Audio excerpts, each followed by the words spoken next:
It's episode 205 of the Bridgeport's Own podcast. I'm Carlos Ortega. You could catch the YouTube and wherever you get your podcast on Wednesdays. The audio side of it is at 7 p.m. Again, wherever you get your podcast. Let's tell you, though, that we're sponsored by Aces Bail Bonds.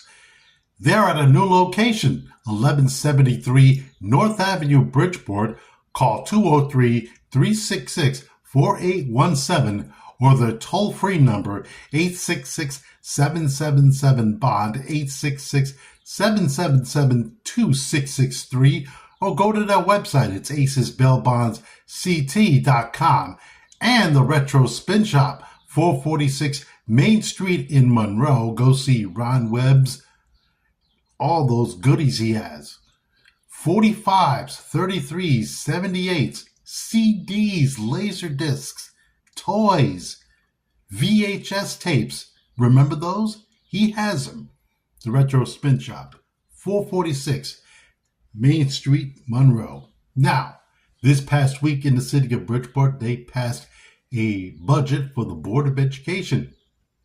It's cuts, teachers, busing for kids, school closures, and please, somebody correct me if I got something wrong. Please. Because I like to know. But essentially, they were trying to cut a deficit. Nobody wins. Nobody. Because you have a city that can't even get out of their own way. Even when they call for a forensic audit of the education system budget, they can't. And this is what happens when you leave it up to 19 people and the mayor to figure out what to do with a $32 to $39 million budget shortfall in the education budget. So now they're under the heading of let's figure this out. And the figuring out part is it's done. Forget about it. They passed a underfunded Board of Education budget. And as Leslie Caraballo says, and she posts it on her Facebook page many times, parents matter, but not in this case. In this case, you guys didn't matter. Parents didn't. And the reason why parents didn't matter is not because they were speaking out and so forth, it's because the city said, this is what we need to do with the education budget. This is why Jazz Marie Melendez resigned her seat on the city council. Because of this. It is not because of anything else. It's because of this. Education gets underfunded again by the city of Bridgeport. And you know why John Gomes wants a forensic audit of the education budget. He ran for it on his campaign trail for mayor. But guess what? Back then and now, crickets. You get crickets. Even when the state called for a financial forensic audit of the education budget, where is it? There was supposed to be a partial takeover of the budget of the education of the city of Bridgeport. No.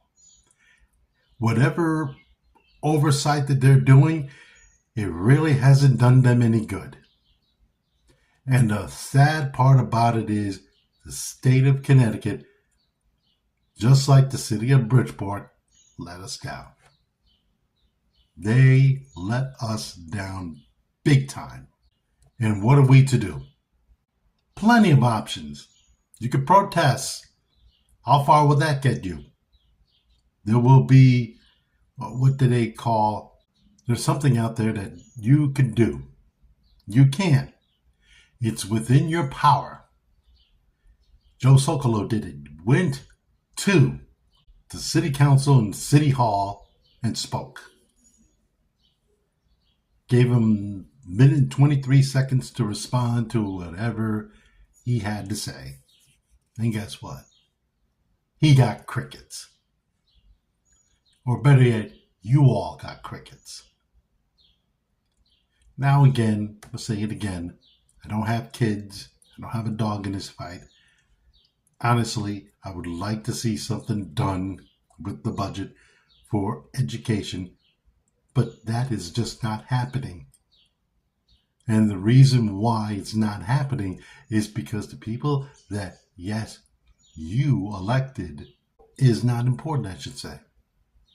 It is not at the top of their priorities list. I don't know what's at the top of the priorities list. It's not refurbishing a theater, like I said last week. It's not for our bridge, the Congress Street Bridge, which has not been fixed. It is not for our roads, because our roads suck. And I'm not talking about the main roads. I'm talking about the side streets. The potholes and shit that never get fixed. So what is the priority for the education budget of the city? Where is it at? Who are you going to ask? Who are you going to tell? Who are you going to ask that question to? The mayor? He probably signed it in law already. So who do you have to know to get the attention of about the Board of Education budget and funding and hiring teachers, which, by the way, they're going to be laid off too? Who are you going to ask? Who are you going to ask? You're not going to ask anybody. You're going to ask people who are running for city council seats and vote them out. Vote them out. Find out who voted for this budget. Find out who said yay or nay on a budget which underfunds the kids in the city of Bridgeport. Find out. Who did it? Because honestly, this is getting ridiculous. I'm saying it again. We're the largest city in the state, and we're operating like we're the New York Mets under the Wilpons. That can't happen. Can't happen. But it has. So what are you going to do? Are you going to sit there on your ass and say, oh, it's done. What are we going to do about it? Well, what you do about it is go to the ballot box primary time and vote the incumbents out. Vote whoever approved this budget. And if it's all 19 of them, I should say 18, Maria Pereira would not approve of this budget. If it's all 18 of them, vote them out. Every 2 years, they go after you for your vote. And every 2 years, they collect that $9,000 stipend and they say, oh, look what I'm doing. When they actually haven't done shit. How's our downtown? Downtown stinks. How's our roads? Our roads stink. Side roads stink. Main roads are good, but our side roads, they fucking stink. Some get repaired, like the one where I'm living at, but the others stink. Education, you already know about that. Every 2 years, you vote in the same people in the city council. And every 2 years, you get the same bullshit. The same bullshit. And now, parents, if you really matter, according to Leslie Caraballo, you shall go out there in the ballot box and not stand there and say, oh, my vote's not going to matter. Well, it will. Vote for candidates that are willing to fund education, our roads, refurbishing a downtown, refurbishing a theater, fixing a bridge that hasn't been fixed for years. It's about time y'all stop sitting on your ass, crying, and saying, this is what happens. Well, it shouldn't happen that way. You should start opening your eyes and saying, we need better leadership, not only at the top, but in the council. Because 2 people, I'm guessing, one of them would not have approved this budget for education, because Maria Pereira was on the Board of Education Committee. She would not have approved of this. I know some people may have, but that's why you have to find out for yourself who are the people that approve this budget, and let's put them in a primary. Put the pressure on them. Make them answer questions. I don't see them in my neighborhood doing town halls. I don't. So you need to put the pressure on them. You guys got dry fucked. And you want to get dry fucked again? Continue voting the same people in. Because that's what happens. And that's going to happen again and again until you all get it right. And if you don't, well, guess what? I got no feelings for you. I don't. There was a reason why Jasmine Marie Melendez resigned. Because the money was not going to education. It's not. And now she's saying that. A few other people may be saying that. I know Maria Pereira is saying that. But it's time to take a stand and vote.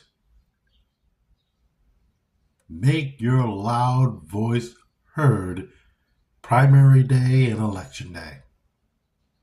And if some people say, Carlos, why are you saying this? Because it's true. It's true. Don't say it isn't. Vote and get things done.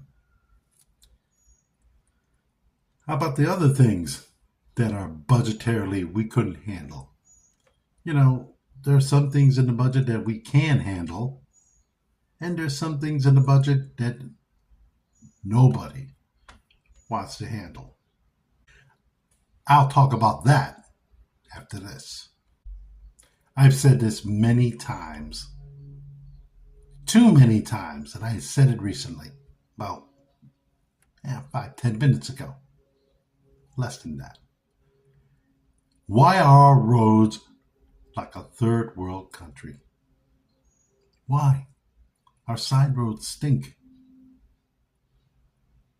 Pothole after pothole. And you know what they do in the city? They just patch it up.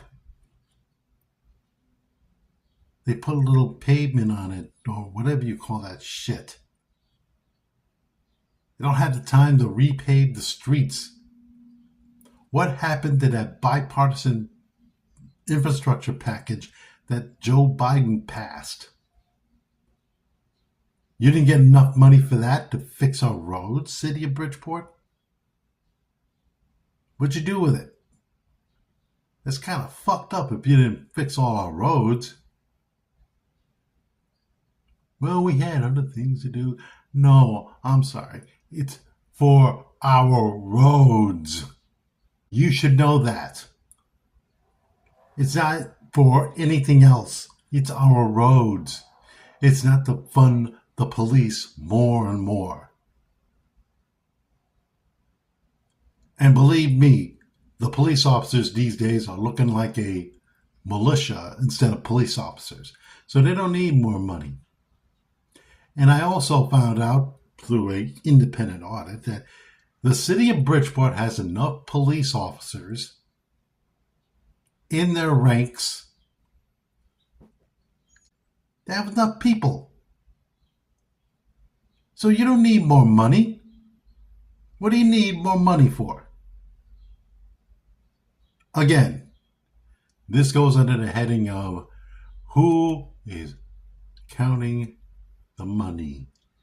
Where's the money? Mentioned it last week about Bob Keeley. He got bonding for the Congress Street Bridge. He got bonding for refurbishing the Majestic Theater. Where's the money? I don't know where the money is. Wish I had it. It would have been fixed. It would have been refurbished. We'll probably get a great play in downtown Bridgeport. But no. No. Nothing. Crickets again. I always wonder about Bridgeport and what the fuck they do. Because what they do is kind of shitty. They really think that the citizens really believe the citizens are stupid. Oh, it's coming, don't worry about it. It's there. You just got to be patient. And then a year or two later, their patience runs out. You get contractors to work on the Majestic Theater and then they bail out. Why? Most likely they want a little handout or something more than what they want. I mean, come on. Seriously. This can't happen. When we need our roads to be fixed, we get a bipartisan bill and the state gets a whole bunch of money to dole it out to cities and towns to get their roads and their bridges fixed. That's what it's for. It isn't for anything else. And when you get bonding to fix the Congress Street Bridge and you get bonding to refurbish the Majestic Theater, that's what it's for. I'm not in politics, but I also know if it's for something, put it into something. Put it into it. You know how nice our side streets would be looking right now? And then I'm going to hear all these bean counters and so forth from the city say, you don't know what you're talking about. You're right, I don't. But I ride on those side streets. I ride on the side street, especially on Old Town Road, Trumbull, Bridgeport. And guess what it feels like? It feels like a fucking third world street. Many streets are like that.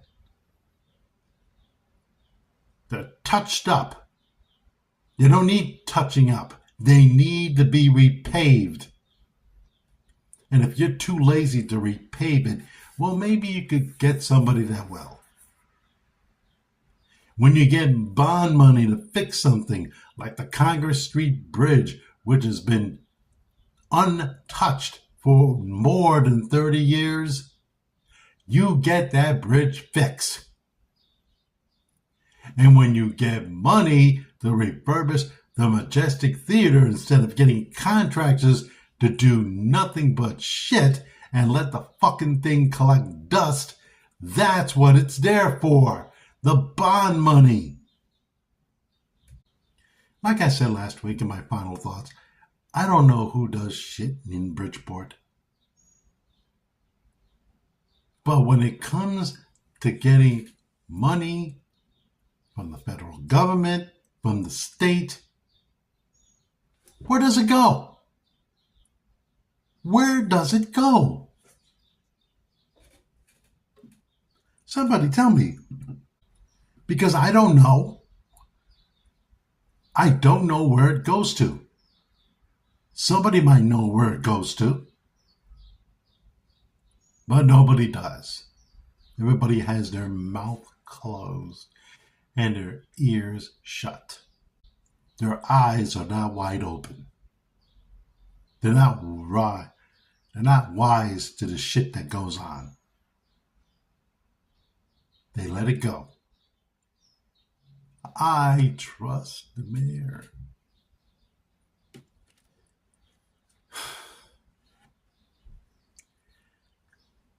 I heard Bill Finch on WICC Sunday morning, and he had a show on, and he was talking about some people who are trying to get African Americans who are incarcerated back into normal life. And they have a bill in the state to accelerate that. I'm not sure, but I just heard parts of the conversation. And you know something? In hindsight, which is more than 2020, I regret voting for Mayor Ganim. I regret voting for Mayor Ganim. And the reason why it is, I just do. And the reason why, and the number one thing on my list is that he ran for governor when he hasn't done shit in Bridgeport. And number two, all of a suddenly, money is not being funded for a whole lot of things. And why is that? Who knows? Who knows? But the thing is, and I'll say it again, like I said in my previous conversation that I had with you guys, if you continue to vote for the same old, you're going to get the same old. That's what you're going to get. Because it's high time that people stop with the bullshit. I've used this term on previous podcasts. I've said it many a moons, many a times, many a any day. Hold their feet to the fire and get results. And if you can't get results, then what are you here for? You gotta know, when is our downtown going to improve? When are our roads going to get better? When is our education system going to improve and have more funding to it? When is the Majestic Theater going to be fixed, refurbished, so we can get great plays, great shows coming? Bring downtown Bridgeport back. Because certainly everything's doing nothing. It's being done ass backwards. It's being done ass backwards because we have people not only at the top of our city, but in the city council, for some reason thinking that this is the way it should be. Come on. This is not the way it should be. It shouldn't be. But who am I? I'm just a little podcaster that vents, puts it out on YouTube, lets the whole world possibly see what the fuck is going on in our wonderful city. And if many of you don't understand it, then you never will. And that's why there are things here that happen that nobody, and I mean nobody, will ever understand. Education. our roads, bonding money not going anywhere.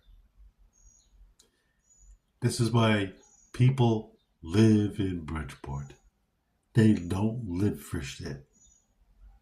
They live to see this, and they don't like it. They don't. I'll be back.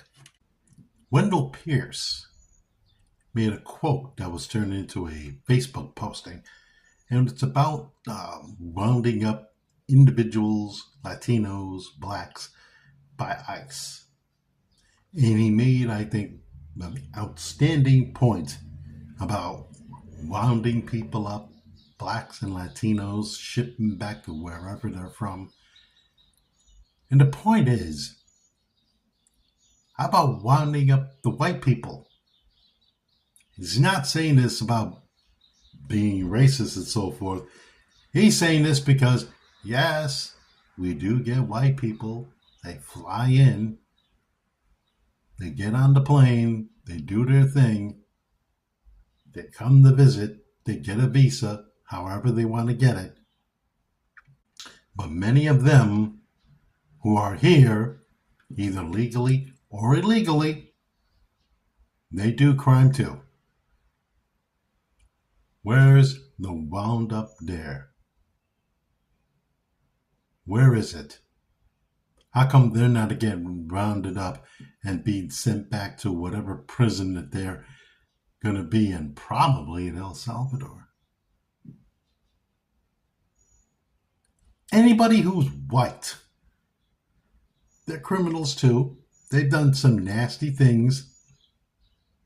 I don't need the Department of Homeland Security to tell me about what a Venezuelan has done, what a El Salvadoran done, a member of MS-13, what it has done. I don't need to know that. But what about the ones who come out of here and fly in from whatever country? And they're white. How about them? You got to be consistent in this. If you're going to round people up and ship them back to wherever the fuck they came from, you got to round them all up. And that's what Wendell Pierce is saying. Yeah, it's good to get the blacks and the Latinos and ship them back to wherever, but you have the white folks. What do you think? Whitey doesn't do any crime? They're here illegally? Yeah, they might have a work visa. Yeah, they might have a legitimate visa to be in this country, but they also commit crimes. Where are they when you have this roundup of people who have done illegal crimes? Because the only ones that we see are black and brown people. And DHS secretary could say anything on TV about it because that's what she does. We rounded people up. This is what Trump wanted. Yeah, just be honest about it. He rounded up the black and brown people because they're the ones that are committing most of the crimes. But you know something? There are crimes being committed by the quote-unquote white people that don't get any attention at all, and you're paying attention to the black and brown people. Because why? It's convenient. Let's not pay attention to Whitey. Whitey's doing good. Now you have to do something about it. You got to get the black and brown people, ship them back to wherever they came from. You could say it's racist. You could say whatever. But don't go on TV and say this is what President Trump wanted. Because, yeah, he did. But the fact of the matter is, you got to be consistent. If you're going to round people up, you round them all up. You can't round up black and brown people. You can't round up any of them. You got to round them all up. If, just saying, if this was George W. Bush and he had a plan like this to round people up, he'd probably round them all up. Round them all up and say, hey, get the fuck out of here. Not the Trump administration rounding them up. We can't round up Whitey. I want to make America great again. That's not the way it's done. You got to do it with a little bit of consistency. You can't be consistent, but you'll always be inconsistent. Can't show things where this guy did this guy did that, where you probably have the white parts of the people doing the same shit also. Where is the consistency in that? Where? I thought I say that because Wendell Pierce brought it up in a quote that I saw on Facebook, because he's actually right. You want to round up black and brown people because they're doing heinous and awful crimes. They need to be deported back. We need to send back because of ICE has orders to. But you know something? You got to round up Whitey too. And if you can't round up Whitey, guess what? A, you're not doing your job. And B, you're being racist. And C, it's both. So, please, a little consistency with your policy will go a long way to make people a little happy about what you're doing. Said that with a mock smile. I'll have my final thoughts after this. And my final thought is, I thought that Jesus was hung on the cross. Now, this is my agnostic coming in on this one, because I've seen it all on Facebook posts. I've seen it all over that the next coming of Jesus is coming soon. You know how many years I've heard that? I've heard it so many years that I'm about to close my ears, close my eyes, and drink a bottle of scotch. Because I've heard it so many times, the next coming of Jesus is coming. So I'm going to ask this question to all you religious fanatics out there. When the fuck's he coming? Seriously. Everybody has a time, date. When the fuck's he coming? I remember one time, 14 years ago, a man named Harold Campion mathematically put together a date, which was May 21st of 2011, that the world will come to an end. And he was wrong. He recalculated it, and for October 21st, 2020 run, and again, he was wrong. Nostradamus said 2012, the end of the world will be coming. He was wrong. Now we got the next coming of Jesus, and I asked the question, if this is the next coming, I thought the first one died on the cross. I'm so sick and tired of people saying that the next coming is coming, and I'm waiting.